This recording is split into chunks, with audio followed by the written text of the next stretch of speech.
Okay, this is the closest thing to a before video I have of this guy. As soon as I received him, I just sat down to start working on these lashes.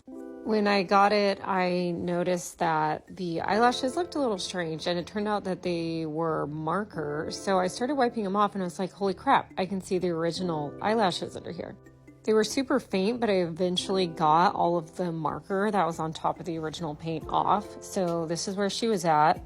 Obviously still needs a little bit of a repaint just to accentuate the faded paint that had happened on her eyelashes. So I mixed up a little custom color, blending a few of these craft store acrylic paints together to make like a custom color that'll match what was originally used on this toy. And I'm not a super good painter, but my biggest tip for painting these toys is to water it down. The original paint is pretty translucent in most cases, so I find it best to kind of water down the paint so it's less opaque and like really stark on their face. Even if you're trying to get like a darker color, it's never like super thick painted on. So watering it down helps a lot, but you have to get a nice balance between, you know, the translucency you want, but also getting enough pigment. Okay, so I painted her eyelashes. The rest of her face didn't really need anything else. She had some extra blush added to her from the previous owner that I actually wiped off because it was too dark for me, and so this is where she was at. But I think the eyelashes turned out really good. I feel like I finally mastered that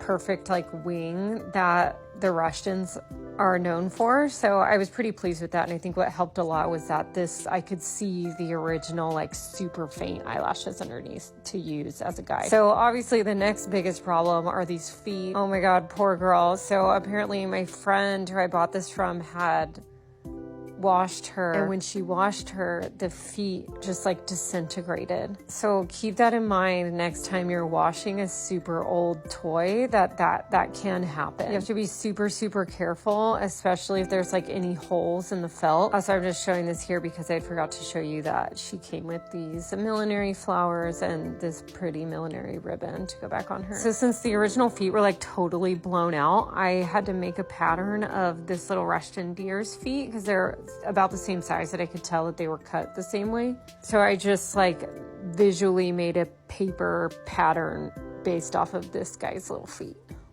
So here those are cut out of the new felt, and they're ready to get sewn together and put back on my little lamb. And to put these on, I hand stitched the whole thing. I do a lot of quilting, so my hand stitching is pretty good. So that's usually my go-to for really delicate work like this. So I just went around, did every single foot, and here she is, ready to get restuffed. Oh my freaking god, she looks so cute and happy already. I'm really pleased with how the feet came out. I think they're just right. So here's her wires to help her stand up, and then since she was stuffed with polyfill from her last washing, I'm going to use this recycled cotton batting. That's my go-to that mimics the original stuffing as closely as possible. Oh my god. Yeah, I'm kind of speechless still looking at her. She's so cute. I really love the lambs, so getting this super early baby lamb was like a total grail piece for me. They're super rare, and even though I got her in not the best condition, I just knew that I could help her, and I'm so happy with how she turned out. I think she's so cute. I really love her stance and just everything about her.